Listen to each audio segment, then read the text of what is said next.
তাহলে গত ক্লাসে আমরা মৌলের পর্যায়বৃত্ত ধর্মের পড়ছিলাম আমরা এখানে ধাতব ধর্ম এবং অধাতব ধর্ম। আজকে আমরা পড়ব পরমাণুর আকার বা পারমাণবিক ব্যাসার্ধ। পরমাণুর আকার বলতেও পারি, পারমাণবিক ব্যাসার্ধ।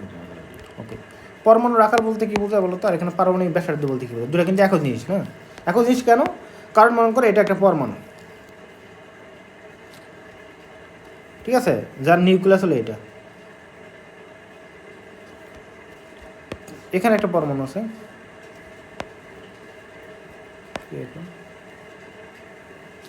ওকে, যার নিউক্লিয়াস হলো এটা।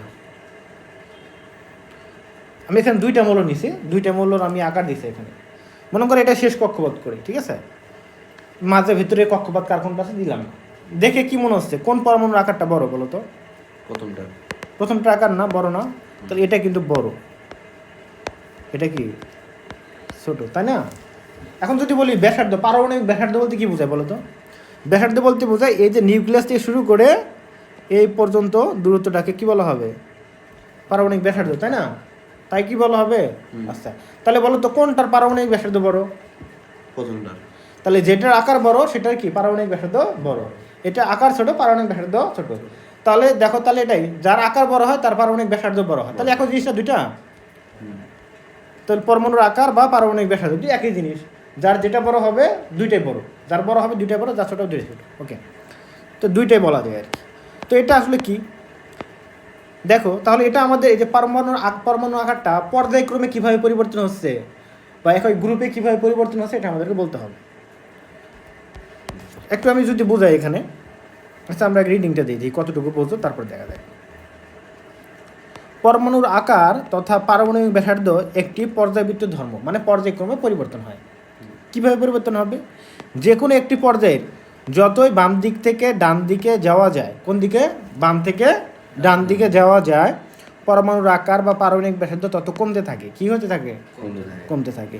এবং যে কোনো একটি গ্রুপের যত উপর থেকে নিচের দিকে যাওয়া যায়, পরমাণুর আকার বা পারমাণবিক ব্যাসার্ধ তত বাড়তে থাকে। বুঝছো এটা?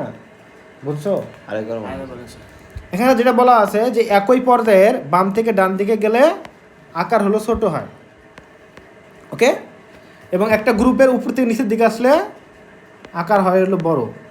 এটা বুঝছো? বুঝছো কথাটা? বুঝছো কি বিষয়টা? বুঝছো কেন এই যে বাম থেকে ডান দিকে গেলে ছোট হচ্ছে কেন, জানো এটা? না। আচ্ছা, তাহলে এটা এখন বুঝতে হবে। তাহলে এটা কি বলছে?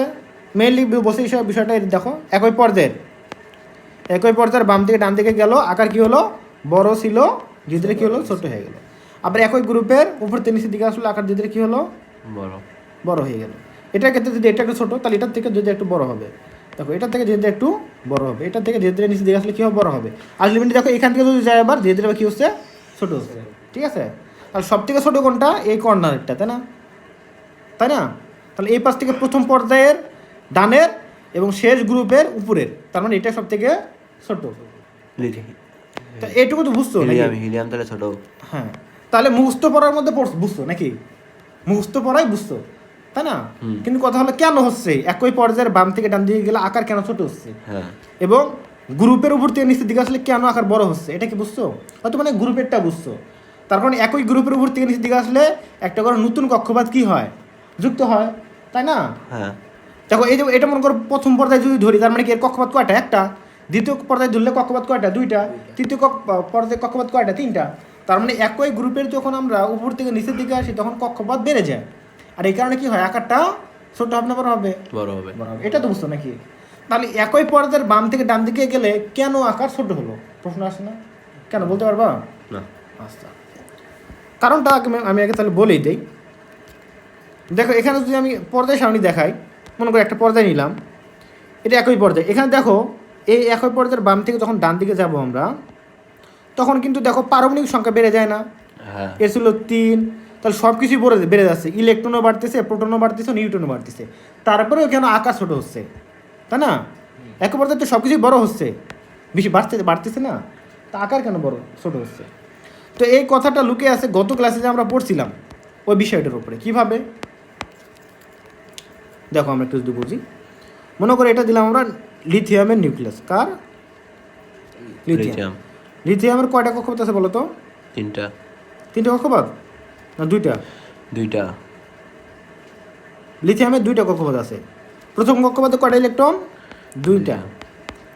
দ্বিতীয় কক্ষপথে একটা। তিনটা হয়েছে না ইলেকট্রন? এটা হলো লিথিয়াম 3। ওকে ওকে, বুঝছো? এখন লিথিয়ামের পরে কি বলো তো? Beryllium. Boron. Beryllium, beryllium, boron, carbon. তাহলে পরেরটা দেখতেছি। তাহলে এটা দিয়ে একটা একটা কক্ষপথ, কয়টা কক্ষপথ লাগবে এর বলো তো? তিনটা। তিনটা কেন? ও দুইটা। দ্বিতীয় কক্ষপথ পূর্ণ না হয় 3 নম্বর যাবে। তাহলে এখানে দুইটা, এখানে দুইটা, একটা দিলাম। আর এখানে কটা হবে? চারটা। দুইটা। ঠিক আছে, চারটা। তাহলে এটা হলো আমাদের বেরিলিয়াম 4। ঠিক আছে, এখন বলো তো কোন আকারটা বড় আর কোনটা ছোট? কার আকার বড় হবে, কার আকার ছোট হবে? তাহলে দেখো, এটা হলো লিথিয়াম, দেন কি হয়? বেরিলিয়াম, দেন কি হয়? বেরিলিয়াম। বোরন। তাহলে আমরা আসলে সম্পর্কটা কোন দিকে যাচ্ছে বলো তো? সম্পর্কটা কোন দিকে যাচ্ছে? পর্যায়ের দিকে যাচ্ছে না? পর্যায়ের দিকে না? হ্যাঁ। তাহলে একই পর্যায়ের মৌল না? দেখো তো, বললাম তো বাম থেকে ডানে। পর্যায়ের দিকে যাচ্ছে। দেখো, লিথিয়াম, বেরিলিয়াম, বোরন। বোরন। তাহলে একই পর্যায়ের দিকে যাচ্ছে না? একটু আগে আমরা পড়ে আসলাম যে একই পর্যায়ের বাম থেকে ডান দিকে গেলে আকার কি হবে? পরিবর্তন। ছোট হয়। মানে ছোট হবে আর কি। তাহলে এখানে আকারটা ছোট হয়। এখন কথা হলো কেন ছোট হয়, এটা আমরা শিখতে আসলাম না? ছোট তো হয়নি তো। আমি এমনিতেও ছোট দেখা যাচ্ছে, একটু হালকা পরিমাণ, অত তো ছোট হবে না। পর্যায়ে রাস্তা আছে, ছোট হবে না? কেন ছোট হবে? একই তো জিনিস তো, একই। এখন কথা হলো এটাই, ছোট কেন হবে? মনে করো যে এই কক্ষপথগুলো হলো মনে করো স্প্রিংয়ের মতো লাগানো আছে। কেউ টানলে সংকোচন করা যায়। কি করা যাবে? টেনে সংকোচন করা যায়। মানে যদি কেন্দ্র থেকে কেউ টানে, কক্ষপথগুলোকে সংকোচন করা যায়, এরকম একটা জিনিস, বুঝছো? এরকম। এখন মনে করো এই নিউক্লিয়াসে, মনে করো নিউক্লিয়াসে কি আছে থাকে বলো তো? নিউক্লিয়াসে থাকে হলো proton. Neutron. Proton plus neutron. এটারও তাই আছে, এটারও তাই আছে। হ্যাঁ। ঠিক আছে, তো এরা কি বলতো? ধনাত্মক চার্জ বিশিষ্ট না? হ্যাঁ। মেনলি কি প্রোটনটা কি ধনাত্মক চার্জ বিশিষ্ট না? নিউক্লিয়াসে কে থাকে? প্রোটন। নিউক্লিয়াস, দেখো লিথিয়ামের নিউক্লিয়াসে প্রোটন কয়টা? বুঝবা মনোযোগ দিয়ে। একটা। একটা। লিথিয়ামের নিউক্লিয়াসে প্রোটন কয়টা? পারমাণবিক সংখ্যা 3। মানে কি কত আছে? প্রোটন সংখ্যা বের করতে হবে। 3টাই প্রোটন আছে, বাই করতে হবে কেন? লিথিয়ামের পারমাণবিক সংখ্যা কত? 3। তাহলে তার মানে তার প্রোটন কত? 3। এটা কিন্তু জানা জিনিস না, বের করতে হবে কেন? ওকে, তাহলে প্রোটন হলো কত? 3। তার ইলেকট্রন কত? 3। ইলেকট্রন হলো 3। সমানিত। এক্ষেত্রে দেখো বোরনের ক্ষেত্রে তার প্রোটন কত বলো তো? 3 হবে। ও কিসের? প্রোটন? বোরনের, এই বেরিলিয়ামের। 4। বেরিলিয়ামের 4। বুঝতেছো? এই যে বোজনের তারা বসে আছে কেন? লিথিয়ামের পারমাণবিক সংখ্যা আছে জানো তো নাকি? মুখস্থ আছে? হাই হিলি লিথিয়াম, এগুলো হাইড্রোজেন, হিলিয়াম, লিথিয়াম। লিথিয়াম কয় নাম্বার? 3 নাম্বার না? তার মানে কি কত? 3। প্রোটন যত, ইলেকট্রন কত, ততই না? আচ্ছা, বেরিলিয়াম কত? 4 নাম্বার না? প্রোটন কত হবে? 4ই হবে না? সেটাই। তার ইলেকট্রন কত হবে? 3। কত হবে? 4 তো কত হবে? প্রোটন যত, ইলেকট্রন তত। তো সেটাই বলবা তো, বলো না কেন? ওটাই তো স্যার। কনফিউশন হবে কেন? ঠিক আছে, ওকে। তাহলে এখন কথা হলো, দেখো এর হলো 3, এর হলো 4। সাইজ বড় হওয়ার কথা কার হিসাবে? তাহলে এরই না? কন্টেন্ট বিষয়ের বড়, কিন্তু দেখতেছি কার বড় বলো তো? প্রথমটা। আমরা দেখতেছি একই পর্যায়ে, এটা হলো আগে, এটা পরে, তার মানে এটার আকারটা ছোট আমাদের থিওরি হিসাবে, তাই না? এটা হলো বড়, এটা হলো ছোট। কিন্তু এটা তো আসলে এইগুলা দেখে তো মনে হচ্ছে না সেগুলা। তাহলে কারণটা কি ভেতরে? কারণ গত ক্লাসে এটা বলছিলাম অনেকটাই। দেখো এই যে শেষ কক্ষপথে একটা ইলেকট্রন আছে। কয়টা ইলেকট্রন? একটা। তো আমরা জানি তাহলে এটা হলো পজিটিভ চার্জ যুক্ত, আর এটা কি বলতো? নেগেটিভ চার্জ যুক্ত। এখন তাহলে শেষ কক্ষপথে ইলেকট্রন আর কেন্দ্রে যে নিউক্লিয়াস, এরা পরস্পরকে কি আকর্ষণ করবে কিনা? করবে তো। পজিটিভ নেগেটিভ না? তখন কথা হলো শেষের একটা একটা ইলেকট্রনকে কেন্দ্রে কয়টা প্রোটন আকর্ষণ করতেছে এখানে বলো তো? একটা। মানে 3টা। 3টা। তাহলে এখানে ইলেকট্রন হলো আমাদের একটা, আর প্রোটন কয়টা? 3টা। তাহলে এখানে 3টা প্রোটন একটা ইলেকট্রনকে আকর্ষণ করতেছে। ওকে, কক্ষপথ দুইটা কিন্তু সেম, কক্ষপথ সেম না? এটা আকর্ষণ করতেছে, এখানে কি করতেছে বলো তো? এখানে কিন্তু দ্বিতীয় কক্ষপথ কত? কক্ষপথ এখানে দ্বিতীয়, কিন্তু লিখে দিলাম। ওকে দিন সেম এখানেও ঠিক একই জিনিস, এখানেও শেষ কক্ষপথে কয়টা ইলেকট্রন, একটা ইলেকট্রন টানতেছে কয়টা প্রোটনে, এখানে কয়টা প্রোটন আছে বলো তো, দুইটা, চারটা, চারটা প্রোটন, 1 2 3 4 এখানে চারটা প্রোটন টানতেছে। কক্ষপথ কত, এখানেও দ্বিতীয়, তাই না? তাহলে এখন বুঝতো বিষয়টা একটু, দেখো তো বোঝো কিনা কিছু একটু। মনে করে নিউক্লিয়াস তো ফিক্স জিনিস, ভারী জিনিস না, কেন্দ্রের মধ্যে আছে, ভারী জিনিস, ভারী জিনিসকে কেউ সরাতে পারে? একটা বড় চুম্বক, একটা ছোট চুম্বক নিলে, এখানে আসলে এগুলো স্লাইড তৈরি করে আনন্দ ছিল। একটা বড় চুম্বক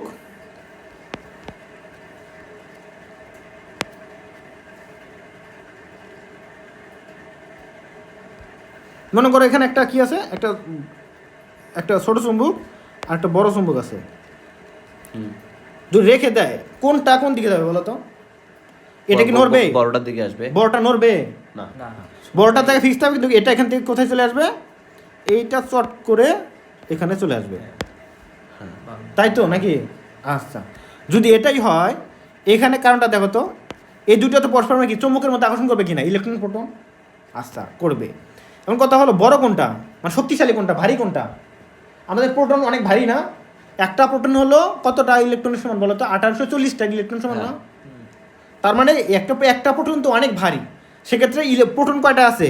তিনটা প্রোটন, আর মাত্র একটা ইলেকট্রন।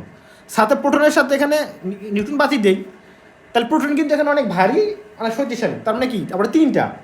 তাহলে প্রোটনটা কি করবে, ইলেকট্রনটাকে টানবে কিনা, এখানেও টানবে কিনা। টানার কারণে প্রোটন তার একা, মানে ইলেকট্রন তার একা আসতে পারবে না, ইলেকট্রন কি নিয়ে আসবে, কক্ষপথ সহ সংগঠিত হবে। কি হবে? কক্ষপথ সহ। তাহলে কোন কক্ষপথটা বেশি সংগঠিত হবে? যেটা যে কক্ষপথকে ইলেকট্রন মানে প্রোটন বেশি টানতেছে, বলো তো দুইটা পরমাণুর ভেতরে কোনটার ভেতরে নিউক্লিয়াস বা প্রোটনটা ইলেকট্রনকে বেশি টানবে? স্যার প্রথমটাতে। এখন কথা হলো যার প্রোটনের ক্ষমতা বেশি। বেশ। কার প্রোটনের ক্ষমতা বেশি? এখানে চারটা প্রোটন, হ্যাঁ, আর এখানে তিনটা প্রোটন, তাহলে কে বেশি টানবে? দ্বিতীয়টা। এটা। তাহলে এখানে যেহেতু চারটা প্রোটন আছে, সো এখানকার চারটা প্রোটন একটা ইলেকট্রনকে অনেক জোরে টানবে। আর এখানে কয়টা বলো তো? এখানে তিনটা প্রোটন একটা ইলেকট্রনকে একটু কম টানবে, তাই না? এর কারণে কি হবে, কক্ষপথের এখানে যে সংকোচনটা কি হবে, কম হবে। এখানে কক্ষপথটা কি হবে, সংকোচনটা বেশি হবে। বুঝতে পারছো? তাহলে কক্ষপথ ছোট হলো কোথায়? কক্ষপথ কোথায় ছোট হলো? বোঝো নাই না? মনোযোগ দিতে হবে, মনোযোগ দিতে হবে, না বুঝলে আর বলবা। কি বুঝাচ্ছি একদম দেখো, ডিপলি বুঝতে হবে, এত ডিপলি তো বই নাই। আচ্ছা স্যার আমি একটু মুখটা দিয়ে আসি, একটু মন দিচ্ছে। আচ্ছা দ্রুত, ফাস্ট গো ফাস্ট। এত ডিপলি পড়া, ডিপলি বুঝতে হবে তোমার, সুন্দর করে বুঝছো তুমি? হ্যাঁ বুঝছি মোটামুটি। আচ্ছা আবার বলতেছি আমি, এরকম দেখো এগুলো পড়াতে সময় লাগে, একটা টপিক পড়াইতে অনেক সময় লাগে, বুঝতে হবে। আমি তো রিডিং পড়া দিয়ে শেষ, কিন্তু বিষয়টা তো ভালো করে বুঝতে হবে। ফ্যানটা বন্ধ করি স্যার। হ্যাঁ আচ্ছা দাও।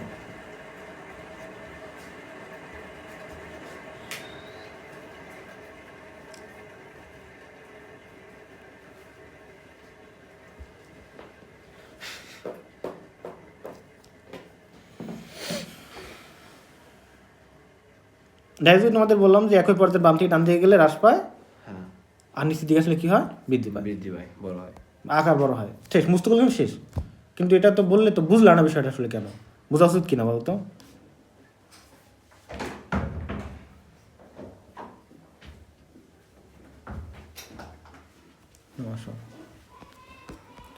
তাহলে দেখো এখানে যেটা বুঝলা, যেটা বিষয় আর কি, কি বিষয়? কারণ দেখো একই পর্যায়ের বাম থেকে ডান দিকে গেলে কি হয়, পারমাণবিক সংখ্যা বাড়ে না? 3, তারপর হয় 4, দেন হয় কত, 5। এগুলা কি বলতো? এগুলা কিন্তু প্রোটন সংখ্যা। কি সংখ্যা? প্রোটন সংখ্যা। নিউক্লিয়াসের প্রোটন সংখ্যা। বাট শক্তি স্তরে কি বলতো? ইলেকট্রন সংখ্যা। সরি, এখানে তো একটু ঝামেলা হয়েছে। তাহলে ওকে, এখানে তো দুইটা ইলেকট্রন, ওকে আরেকটা বলে। তাহলে এখানে দেখো সিস্টেম কিন্তু দুই রকমের, একটা গ্রুপ ভিত্তিক সমীকরণ, তোর পর্যায় ভিত্তিক। তাহলে কথা হলো যে এখানে একটা ছোট ম্যাগনেট আর একটা বড় ম্যাগনেট কে টেনে নিবে? বড়টা। এবং আকর্ষণটা যেরকম থাকবে, এখন কথা হলো একটা বড় ম্যাগনেট আর একটা বড় ম্যাগনেট, ঠিক আছে?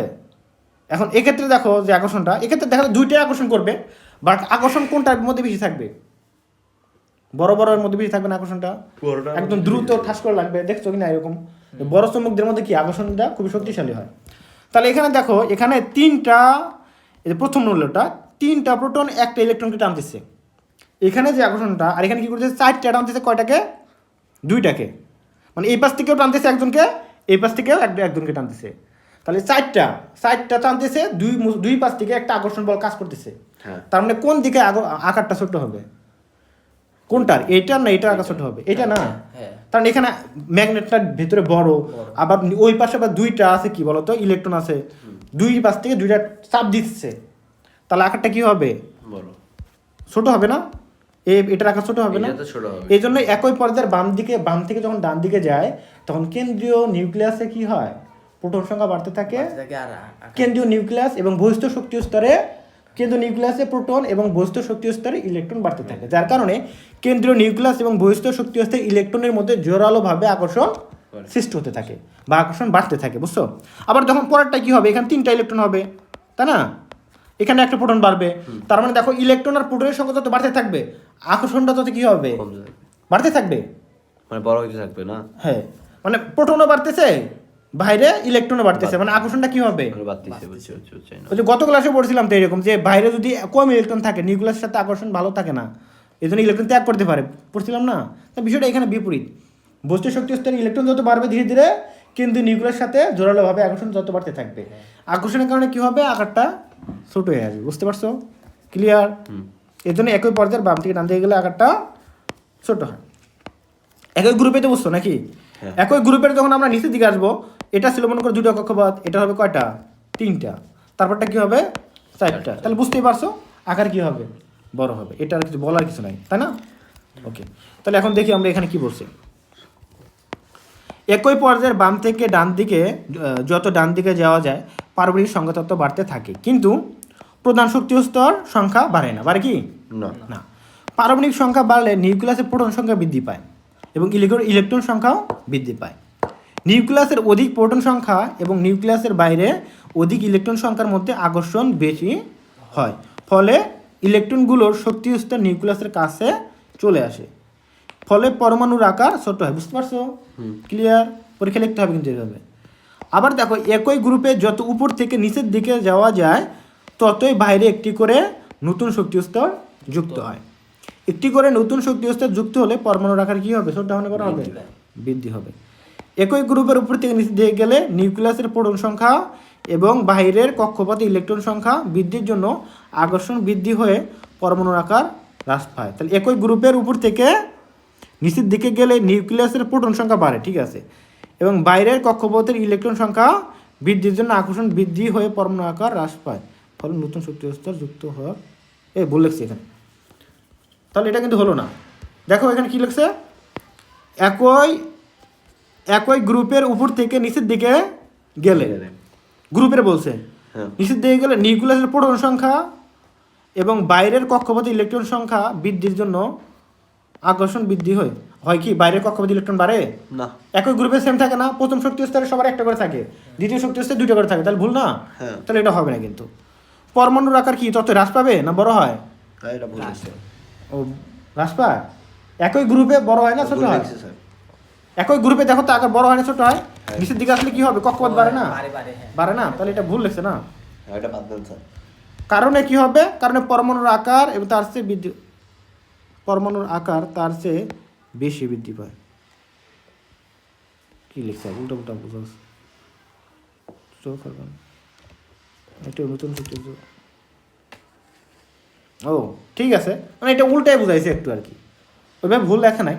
মানে এখানে বলছে ঠিক আছে যে কেন্দ্রীয় নিউক্লিয়াসে যে এখানে কি হচ্ছে বলো তো, এখানে মনে করো একটা প্রোটন, এখানে মনে করো সাপোজ ধরলাম এখানে 5টা, এখানে 10টা হলো, তো প্রোটন তো বাড়তেছে, আবার বস্তু শক্তি হচ্ছে ইলেকট্রন বাড়তেছে, তার মানে আকর্ষণটা বাড়তেছে কিনা, বাড়তেছে, কিন্তু এই আকর্ষণের তুলনায় বাইরে যে কক্ষপথ নতুন যুক্ত হচ্ছে এর কারণে তুলনামূলকভাবে কি হয়, আকারটা বড় হয়, এই আকর্ষণটা থামাইতে পারে না আমাদের আকারটাকে, বুঝতে পারছো, এটাই বলছে, বুঝতে পারছো, এত কিছু না বললে চলতো।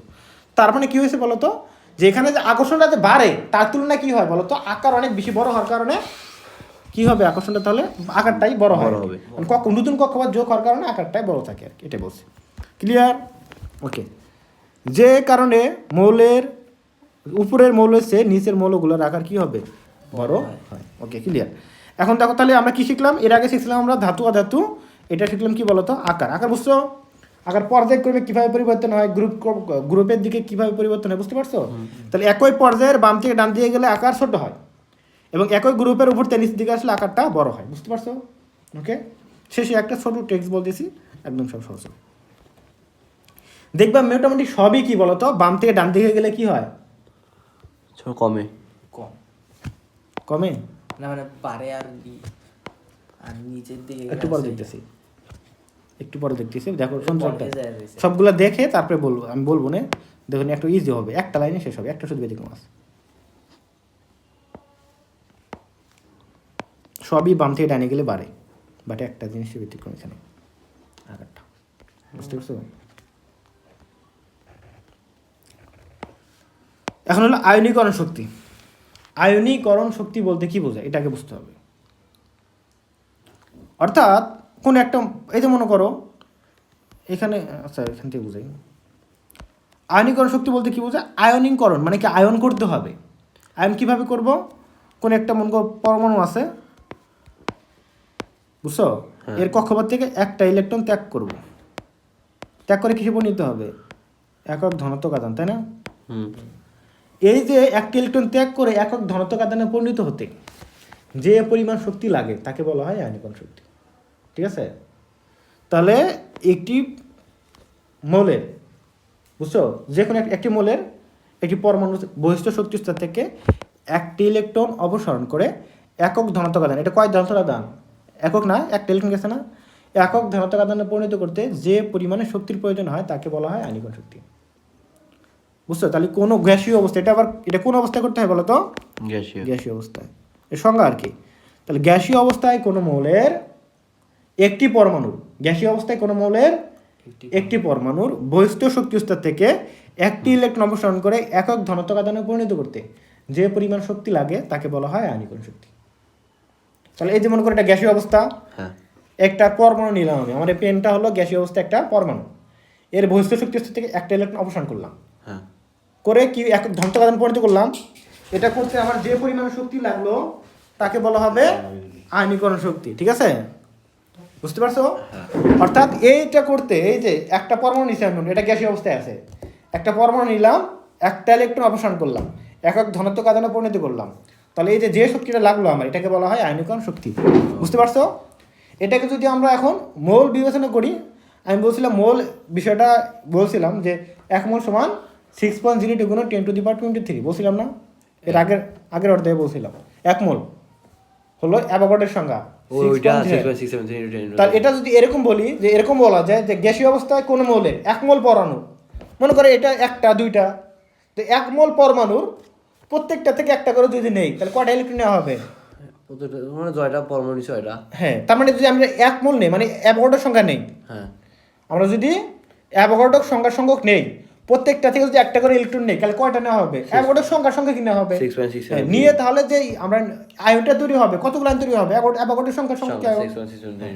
তাহলে এটা আমরা অ্যাভোগাড্রোর সংখ্যাকে বলি আমরা 1 মোল। কি বলি? 1 মোল। গ্যাসীয় অবস্থায় কোনো মৌলের 1 মোল, মানে আমরা 6.02 কে কি বলি? 6.02 গুণ 10⁻23 কে বলি আমরা 1 মোল। কি বলি? মোল, 1 মোল, বুঝছো? তো 1 মোল ধনাত্মক আয়নে পরিণত করতে যে পরিমাণ শক্তির প্রয়োজন হয় তাকে আয়নীকরণ শক্তি বলে, বিভিন্নভাবে বলা যায়। তো আমি এটাই বলি, সহজটাই বলি, মোল যেহেতু বিষয়টা এখন তোমরা আবার করে শেখো নাই। তাহলে গ্যাসীয় অবস্থায় কোনো মৌলের একটি পরমাণু থেকে একটা ইলেকট্রন অপসারণ করে একক ধনাত্মক আয়নে পরিণত করতে যে পরিমাণ শক্তি লাগে তাকে বলা হয় আয়নীকরণ শক্তি, বুঝতে পারছো? ওকে, তার মানে ইলেকট্রন অপসারণ করতে কি লাগে? শক্তি লাগে, আর সেই শক্তিকে বলা হয় আয়নীকরণ শক্তি। ওকে, এখন কথা হলো, দেখো এই যে এখানে দেখো, এই যে এখানে একটা ছবি দেওয়া আছে লিথিয়ামের কথা, 3টি ইলেকট্রন আছে, প্রথম কক্ষপথে 2টি, দ্বিতীয় কক্ষপথে হলো 1টি। এখন কথা হলো এই ইলেকট্রনটা অপসারণ করবে, কি করবে? অবসান করবে। এখানে মনোযোগ দাও, এই ইলেকট্রনটা এখান থেকে অপসারণ করবে, করলে কি হবে বলো তো? লিথিয়াম প্লাস হবে না, তখন এরকম হয়ে যাবে, তারা তৃতীয় কক্ষপথ বিনিশ হয়ে থাকবে না, দেখো এরকম হবে, হিলিয়ামের মতো গঠন হবে, এটা হলো লিথিয়াম প্লাস, তাই না? 2টি ইলেকট্রন থাকবে। এখন কথা হলো, এই যে এটা করতে যে পরিমাণে শক্তির প্রয়োজন লাগলো সেটাকে বলা হয় আয়নীকরণ শক্তি। ওকে, বুঝতে পারছো? ওকে, এখন যদি একটা আমরা বিস্তারিত দেখি, এখানে কি বলছে? আয়নীকরণ শক্তি, গ্যাসীয় অবস্থায় কোনো মৌলের 1 মোল গ্যাসীয় পরমাণু থেকে, যে 1 মোল বিষয়টা বলছে, 1 মোল বলতে 6.02 বলছে, বা 1 মোলে তাই 1 বসাই দিতে পারো, যেটা আমরা একটু আগে বললাম। তাহলে গ্যাসীয় অবস্থায় কোনো মৌলের 1 মোল পরমাণু থেকে 1 মোল গ্যাসীয় পরমাণু থেকে 1 মোল ইলেকট্রন অপসারণ করে। 1 মোল থেকে একটা করে ইলেকট্রন নিলে কতগুলো ইলেকট্রন নেওয়া হবে? 1 মোল ইলেকট্রন নেওয়া হবে না? তাহলে 1 মোল ইলেকট্রন অপসারণ করে 1 মোল ধনাত্মক আয়নে পরিণত করতে। তাহলে 1 মোল গ্যাস থেকে মানে 1 মোল পরমাণু থেকে আমরা যদি সবগুলোতে একটা নেই, একটা করে নেই, তার মানে 1 মোল ইলেকট্রন নেওয়া হবে। এবং কতগুলো আমাদের আয়ন তৈরি হবে? 1 মোল ধনাত্মক আয়নে তৈরি হবে, এটাই বলছে। 1 মোল ধনাত্মক আয়নে পরিণত করতে যে পরিমাণ শক্তির প্রয়োজন হয় তাকে ওই মোলের আয়নীকরণ শক্তি বলা হয়। বুঝতে পারছো? বা আমরা বলতে পারি গ্যাসীয় অবস্থায় কোনো মৌলের একটি পরমাণু থেকে, তখন শুধু সব এক বলতে হবে, একটি পরমাণু থেকে একটি ইলেকট্রন অপসারণ করে একক ধনাত্মক আয়নে পরিণত করতে যে পরিমাণ শক্তি লাগে তাকে আয়নীকরণ শক্তি বলে। তাহলে 1 মোলও বলতে পারো, একটি ইলেকট্রনও বলতে পারো, তোমার ইচ্ছা। সেক্ষেত্রে সব জায়গায় 1 মোল বলতে হবে, সব জায়গায় একটি বলতে হবে। বুঝতে পারছো? ক্লিয়ার? না বুঝতে পারলে বলো। বুঝছো? হ্যাঁ স্যার। আচ্ছা, না বুঝতে পারলে বলবা। এখন দেখো, সব পরমাণুর ক্ষেত্রে কিন্তু এই সেম পরিমাণে শক্তি লাগে না। এর আগে প্রথম দিনে পড়ছিলাম না, সবার তো ইলেকট্রন সহজে ছেড়ে দেয় না। যারা সহজে ইলেকট্রন ছেড়ে দিতে পারে তার মানে তাদের আয়নীকরণ শক্তি কম না বেশি? যারা সহজে ছেড়ে দিতে পারে, হ্যাঁ, আয়নীকরণ শক্তি কম, সহজ দিচ্ছে, মানে ছাড়াইতে কম সময় লাগতেছে। বুঝতে পারছো? হ্যাঁ। তাহলে যারা সহজে ইলেকট্রন ত্যাগ করতে পারে তাদের আয়নীকরণ শক্তি বেশি। কম কম মানে কম কম। তাই না? সহজেই সারানো যায়। তার মানে তুমি বুঝতেই পারতেছো, তার মানে ধাতুগুলোর আয়নীকরণ শক্তি কি? কম। কম। এরা যদি সহজে ইলেকট্রন ত্যাগ করতে পারে আয়নীকরণ শক্তি বেশি, এবং অধাতুগুলোর আয়নীকরণ শক্তি বেশি। বেশি, এরা ছাড়তেই চায় না, মানে খুবই বেশি। ওকে, তাহলে বুঝতে পারতেছো তাহলে কোন দিকে আয়নীকরণ শক্তি বেশি? হ্যাঁ। বাম দিকে। বাম দিকে তো ধাতুগুলো আছে, আর ডান দিকে আছে অধাতুগুলো। অধাতু। তাহলে একই পর্যায়ের বাম থেকে ডান দিকে গেলে কি হবে? আয়নীকরণ শক্তি বাড়বে। বুঝছো তুমি? না বুঝতে পারলে? ডানে গেলে আর কি আয়নীকরণ শক্তি বাড়বে। হ্যাঁ, কেন বাড়বে?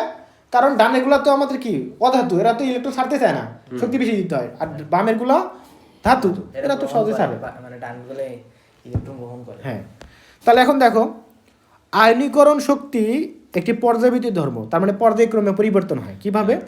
একই পর্যায়ের বামের মৌলের পারমাণবিক ব্যাসার্ধ কি বলতো? বেশি। বামগুলো পারমাণবিক ব্যাসার্ধ বড় না, একটু আগে দেখলাম না, পারমাণবিক আকার বড়, তাই না? এবং ডানের মৌলগুলোর পারমাণবিক ব্যাসার্ধ কি? কম। কম। পারমাণবিক ব্যাসার্ধ কমলে আয়নীকরণ শক্তির মান বাড়ে। বুঝছো?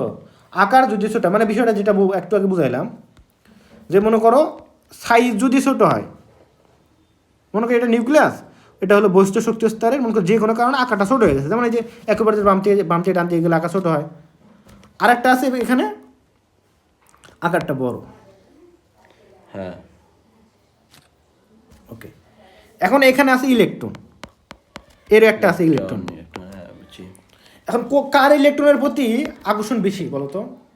কার ইলেকট্রন নিউক্লিয়াস করতে কার ইলেকট্রনের প্রতি আকর্ষণ বেশি? এইটার। এটার ক্ষেত্রে তার আকার যেহেতু ছোট, পারমাণবিক ব্যাসার্ধ যেহেতু ছোট, তার মানে নিউক্লিয়াস এবং এর মধ্যে একটা জোরালো ভাবে কি আছে, আকর্ষণটা অনেক বেশি, তাই না?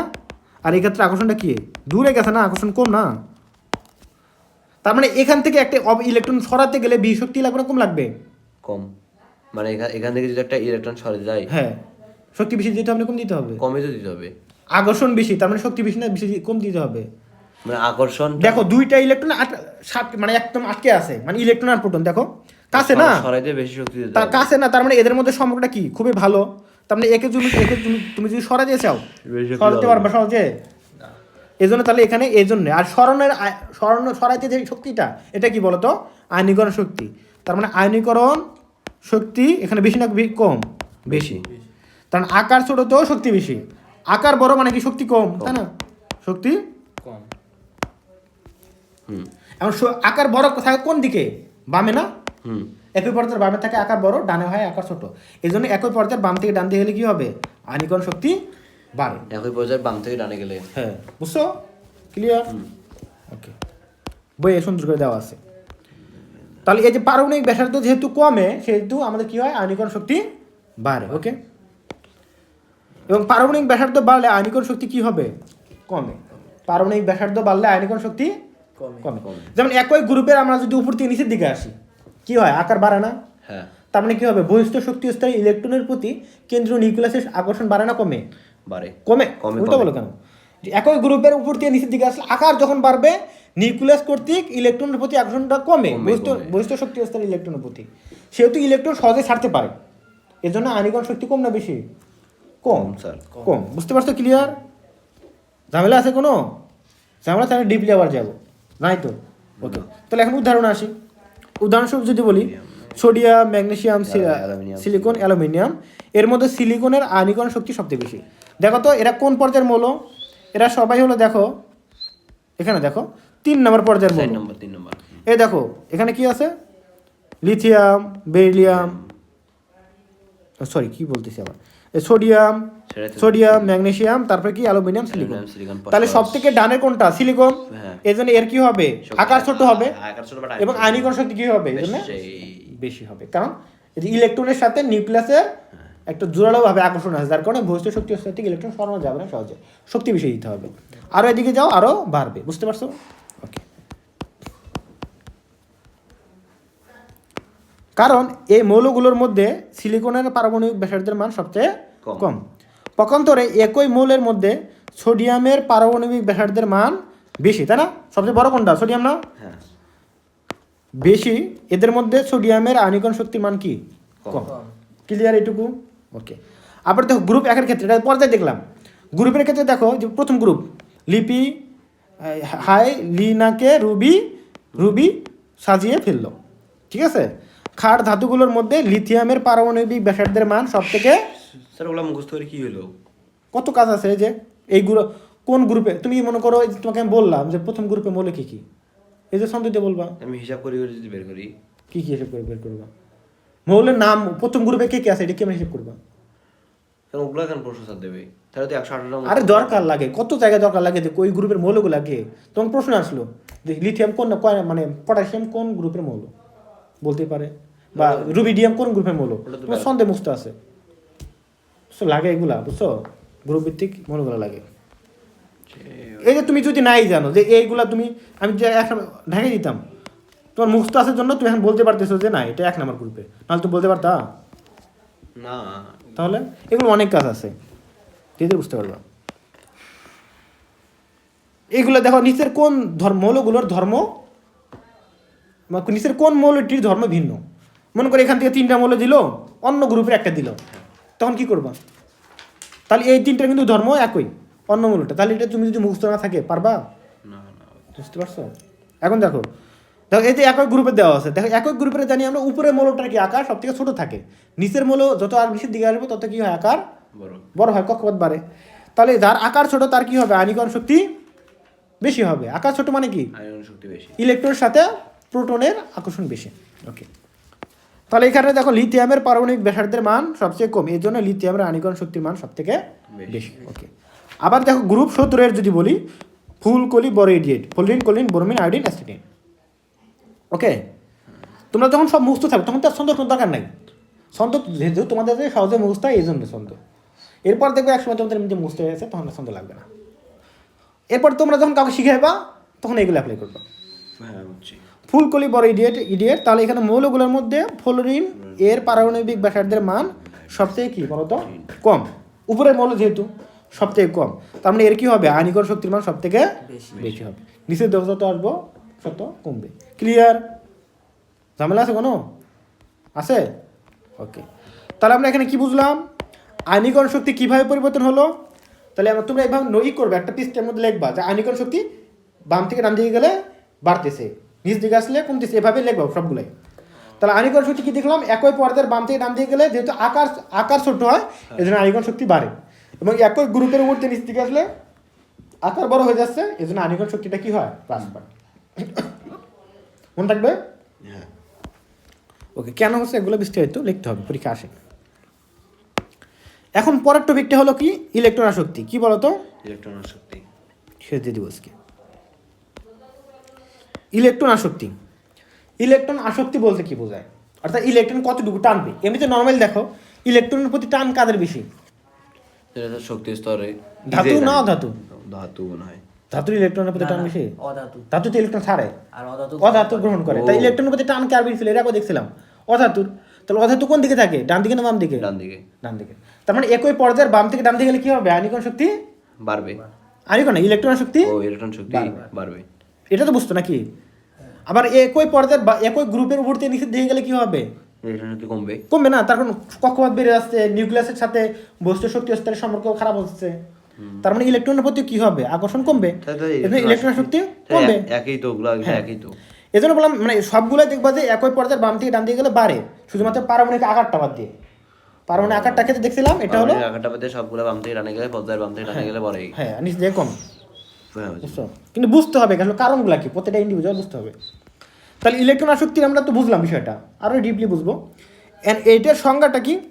সংজ্ঞা হলো আগের যে আমরা শিখলাম না সংজ্ঞাটা, হ্যাঁ, আয়নীকরণ শক্তি, যে গ্যাসীয় অবস্থায় কোনো মোলের 1 মোল গ্যাসীয় পরমাণুর বস্তু শক্তি স্তর থেকে 1 মোল ইলেকট্রন অপসারণ করে 1 মোল ধনাত্মক আয়নে পরিণত করতে যে পরিমাণ শক্তির প্রয়োজন হয় তাকে আয়নীকরণ শক্তি বলে। একদম মুখস্থ নিব পরের দিন ক্লাসে, ঠিক আছে? কোনটা? এই যে সংজ্ঞা, ও, আয়নীকরণ শক্তি কাকে বলা হয়, ইলেকট্রন শক্তি কাকে বলা হয়, সংজ্ঞা মুখস্থ নেবে একদম, বই আছে সংজ্ঞা মুখস্থ করবা। এমনিতে যদি রেকর্ডেড ক্লাস না হতো তাহলে তো মনে করো আমি একদম এখানে মুখস্থ করাইতাম। হ্যাঁ, তুইও চাপ দেন করে একটু আস্তে আস্তে দেন, আস্তে আস্তে আস্তে আস্তে একটু চাপ দেন। কেন চাপ দিলাম কোথায়? যে মুখস্থ একটা দুইটা টপিক পড়ালে মাত্র বেশি হয়ে গেল। না না, এটা বেশি না, কোনো মুখস্থটা বেশি হয়ে যাচ্ছে না। পড়তেই তো হবে, না হলে কি করবা? মুখস্থ কোথায় বেশি হলো, বোঝার জিনিস না। মাত্র একটা সংজ্ঞা দিলাম এখন, এরপর আরেকটা আসবে, বেশি হলো, পড়তে হবে একটু। সহজ বুঝাইলাম না বিষয়টা? দেখো তো বুঝলে আর কি লাগে। গ্যাসীয় অবস্থায় কোনো মৌলের একটি যদি বলো, ওই সংজ্ঞা বাদে যেটা বলো, গ্যাসীয় অবস্থায় কোনো মৌলের একটি পরমাণু বস্তু শক্তি থেকে একটি ইলেকট্রন অপসারণ করে একক ধনাত্মক আয়নে পরিণত করতে যে পরিমাণ শক্তির প্রয়োজন হয় তাকে আয়নীকরণ শক্তি বলা হয়। এটাকে শুধু মোল করে দিবা, ইলেকট্রন আসক্তি না আয়নীকরণ শক্তি বলা হয়। তো এটাকে শুধুমাত্র কি করবা? ইলেকট্রন আসক্তি আর ইলেকট্রন আয়নিক শক্তির সংজ্ঞা তো একই প্রায়টা। হ্যাঁ, ওটা গ্রহণ, এটা ছিল কি ত্যাগ করতে, আর এটা হলো গ্রহণ করলে যে পরিমাণ শক্তি নির্গত হয়। তা এখানে দেখো তাহলে সংজ্ঞাটা কি আছে? ওইটাই সংজ্ঞা দেওয়া আছে। হ্যাঁ, গ্যাসীয় অবস্থায় কোনো মৌলের 1 মোল গ্যাসীয় পরমাণুতে 1 মোল ইলেকট্রন প্রবেশ করতে করিয়ে, ওখানে হলে 1 মোল ইলেকট্রন অপসারণ করতে, আর এখানে কি 1 মোল ইলেকট্রন প্রবেশ করিয়ে 1 মোল কি হবে, যেহেতু প্রবেশ করলে কি হবে, ঋণাত্মক হবে না ধনাত্মক হবে? ঋণাত্মক। গ্রহণ করলে কি হয়, ঋণাত্মক। তাহলে 1 মোল ঋণাত্মক আয়নে পরিণত করতে যে পরিমাণ শক্তি নির্গত হয়, ওখানে শক্তি দিতে হয়েছে, এখানে কি হবে, নির্গত হবে, শক্তি উৎপন্ন হবে। যে পরিমাণ শক্তি নির্গত হয় তাকে কি বলা হবে, ওই মোলের ইলেকট্রন শক্তি। বুঝতে পারছো? সংজ্ঞা হুবহু মুক্ত থাকবে একদম। তাহলে আবার বলি দুটো, ওটা বুঝলে এটা বুঝবো, ওটা উল্টা এটা। তাই এটা বললাম কি, গ্যাসীয় অবস্থায় কোনো মোলের 1 মোল গ্যাসীয় পরমাণুর বস্তু শক্তি স্তরে 1 মোল ইলেকট্রন প্রবেশ করিয়ে 1 মোল ঋণাত্মক আয়নে পরিণত করতে যে পরিমাণ শক্তি নির্গত হয় তাকে বলা হয় ইলেকট্রন আসক্তি। আমার সাথে বলো তো, গ্যাসীয় অবস্থায় কোনো মৌলের, তার মৌলটার অবস্থাটা কি, গ্যাসীয় অবস্থায়। গ্যাসীয় অবস্থায় কোনো মৌলের 1 মোল গ্যাসীয় পরমাণু, কয় মোল? 1 মোল গ্যাসীয় পরমাণু 1 মোল ইলেকট্রন প্রবেশ করিয়ে 1 মোল ইলেকট্রন প্রবেশ করিয়ে 1 মোল ঋণাত্মক আয়নে পরিণত করতে 1 মোল ঋণাত্মক আয়নে পরিণত যে শক্তি নির্গত হয়। কারণ 1 মোল ইলেকট্রন যদি তুমি দাও তাহলে কি হবে, ইলেকট্রন ঋণাত্মক হবে না?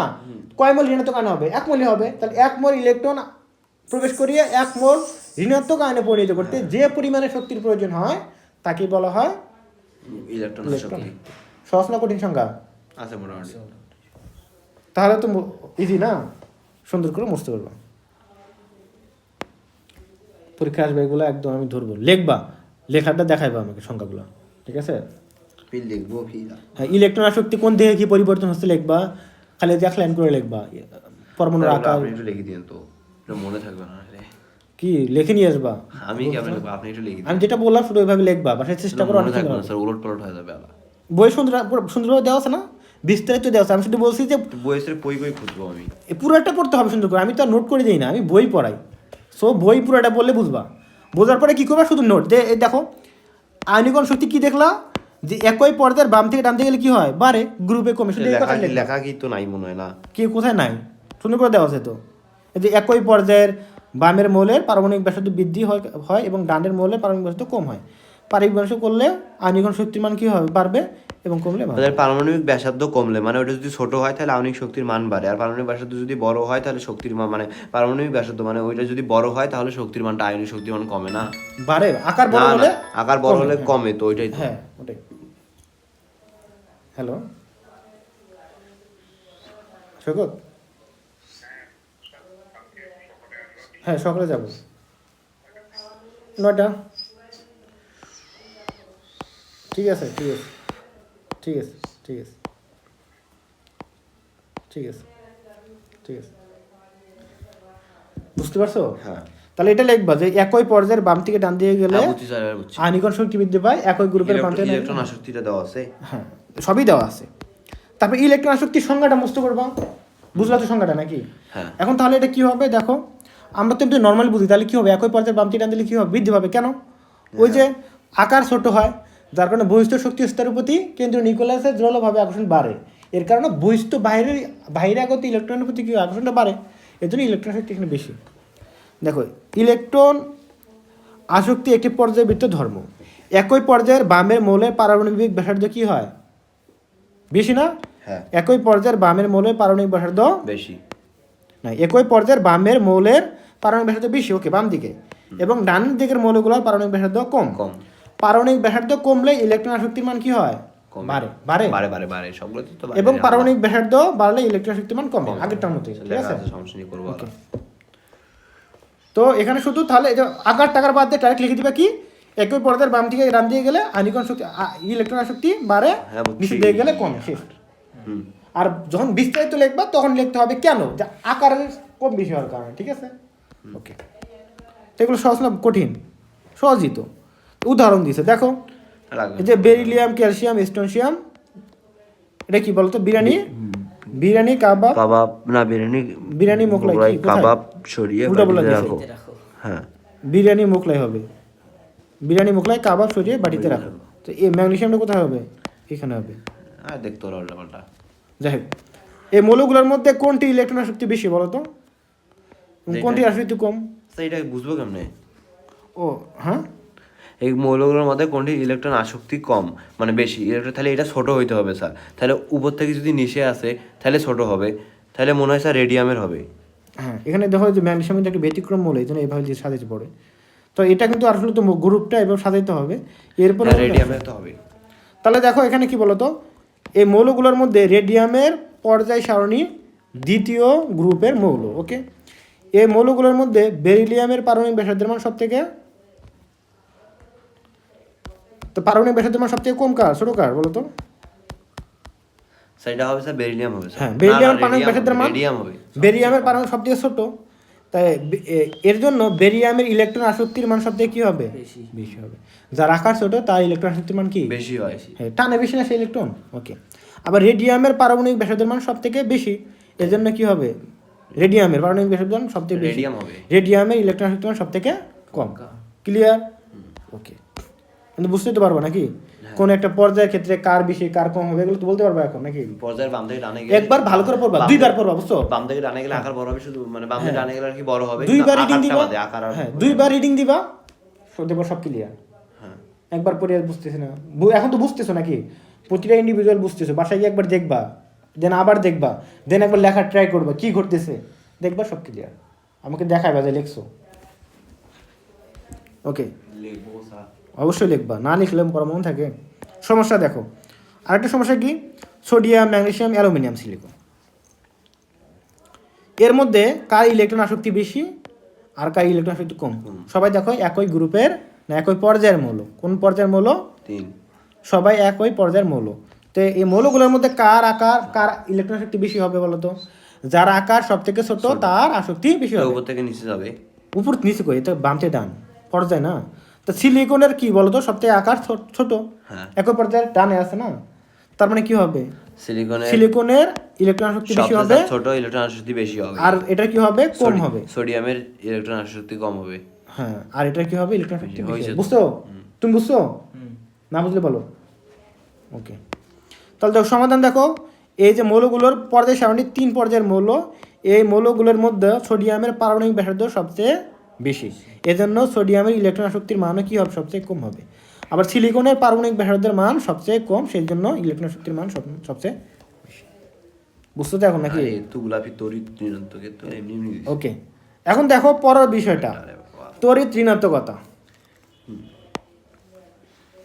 কি বলতো? তড়িৎ ঋণাত্মক। তড়িৎ ঋণাত্মকতা, তড়িৎ ঋণাত্মকতা বলতে কি বোঝায়, বিষয়টা বলি আর কি। এটা হলো কি, সমযোজী বন্ধনে আবদ্ধ মৌলগুলোর মধ্যে কোনো একটি মৌলের ইলেকট্রন টেনে নেওয়ার প্রবণতাকে বলা হয় ইলেকট্রন তড়িৎ ঋণাত্মকতা। সমযোজী বন্ধন এখন শেখ হই নাই, এরপরে আছে। সো এটা আসলে আগের দেওয়াটা আগে পড়ানোটা ঝামেলা হয়ে যায়। তো বিষয়টা কি, কথা হলো এটা হচ্ছে ইলেকট্রন আসক্তির মতো অনেকটা বিষয়। তড়িৎ ঋণাত্মকতাটা কি তাহলে ইলেকট্রন আসক্তির মতো একটা বিষয়। তো বিষয়টা এটা ওখানে হলো একটা ডিপেন্ড করে এটা অন্য একটা বিষয়ের উপরে। সেটা হলো কি, মেনলি আমরা বলে থাকি, আচ্ছা দেখো তো এমনিতে নর্মাল দেখো, এখানে একটা ইলেকট্রন আছে, গত ক্লাসে যেটা বুঝাইছিলাম, এটাকে কে বেশি টানবে? এখানে একটা মৌল আছে যার আকার ছোট, হ্যাঁ আকার এরকম ছোট, এখানে একটা মৌল আছে যার আকারটা বড়। নর্মালি কে টানবে বলো তো? ইলেকট্রনটা কে নিবে? হ্যাঁ, বড়টা নিবে। তখন বড় যেহেতু ক্ষমতা বেশি নাকি, এতক্ষণ এটা বুঝলাম। কে নিবে?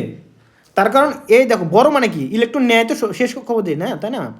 তো এর সাথে নিউক্লিয়াসের সাথে শেষ কক্ষপথের কি সম্পর্ক ভালো? ইলেকট্রন নেয় কে? প্রোটন না, টানি নেয় না, তাহলে সম্পর্ক তো খারাপ। তার মানে নিবে কে? এ না, কাছাকাছি না, আকর্ষণ বেশি না। তাই ইলেকট্রনের প্রতি আকর্ষণ কার বেশি? ছোটটার। তার মানে এই জন্য তড়িৎ ঋণাত্মকতা মানে কি, এর বেশি থাকবে। তড়িৎ ঋণাত্মকতা বলতে তড়িৎ নেওয়ার প্রতি, ইলেকট্রন নেওয়ার প্রতি যে কতটা টান, এটাকে বোঝানো হয়, ঠিক আছে? তো এইটা আসলে যদি এক্সটার্নাল যেটা বলি, সেটা আমরা কি বলি, যে সমযোজী বন্ধনে আবদ্ধ। সমযোজী বন্ধন বলতে কি বোঝায়? অধাতুর মধ্যে বন্ধন, যেমন হাইড্রোজেন গ্যাস। এটা কি বলতো, দুটো অধাতু দিয়ে তৈরি হয়েছে না, হাইড্রোজেন এবং হাইড্রোজেনের মধ্যে বন্ধন। তো এটা কিভাবে হয়? ইলেকট্রন শেয়ারের মাধ্যমে। আমরা জানি সবাই চায় কি চায় বলতো, সবাই চায় অষ্টক পূর্ণ করতে বা দত্ত পূর্ণ করতে।